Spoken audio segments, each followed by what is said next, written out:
特别的母亲下。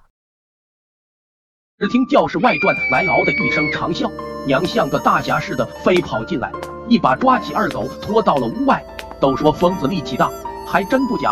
娘双手将欺负我的二狗举向半空，他吓得哭爹喊娘，娘毫不理会，居然将他丢到了学校门口的水洼里，然后一脸漠然的转身。娘为我闯了大祸，他却像没事一样的在我面前。见我后，他又恢复了一副怯怯的神态，讨好的看着我。我明白这就是母爱，即使神志不清，母爱也是清醒的。这让我情不自禁的叫了声娘。娘浑身一震，呆呆的看着我，像个孩子似的羞红了脸，咧了咧嘴，傻傻的笑了。回家后，我把这事跟奶奶说了，奶奶吓得跌倒在椅子上，连忙请人去把爸爸叫了回来。爸爸刚进屋，一群拿着棒子的男人闯进我家。二狗父亲恶狠狠地说道：“我儿子吓出了神经病，在卫生院躺着，你家要不拿出1000块钱的医药费，我一把火烧了你家的房子。1000块，爹每月才50块钱呢。”看着杀气腾腾的那些人，爹突然拿起一旁的木棍，两只眼睛恶狠狠地盯着母亲，随后劈头盖脸地向她打去。娘像只惶惶偷生的老鼠，无力地躲着，发出阵阵哭泣。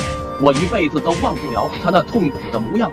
最后还是村长赶来制止了爹施暴的手，调解结果是双方互有损失，两不亏欠，谁再闹就抓谁。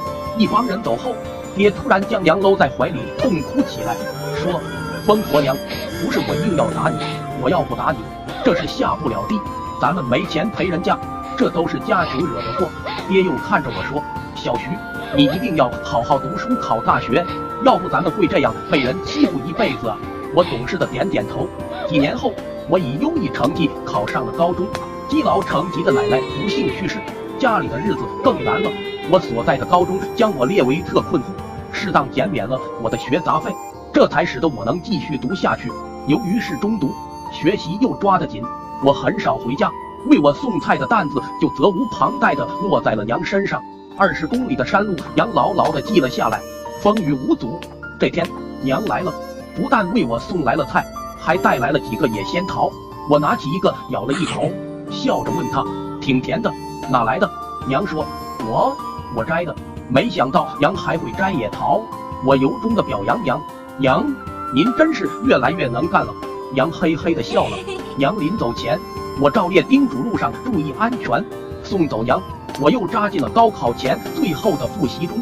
第二天，我正准备去上课，婶婶匆匆的赶来，急忙说道：“有没有看见娘？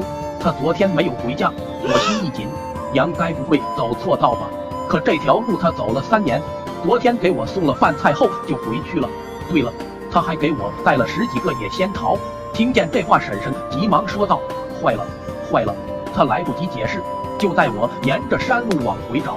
没一会就走到了一处峭壁，我发现一棵桃树有枝桠折断的痕迹，树下是100丈深渊。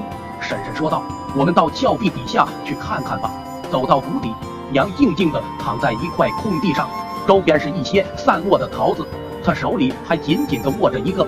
此刻我悲痛万分，跪倒在地，紧紧地抱住娘说：“娘啊，我的苦命娘啊，我就不该说这桃子甜啊，是我要了你的命，您活着没享到一天的福，走前都是为了我。”那天我抱着娘，眼泪止不住的滑落。在娘下葬后的第100天，一所名校的大学录取通知书穿过娘所走过的路，穿过那几株野桃树，穿过娘的坟墓，径直飞进了我的家门。非常感谢观看。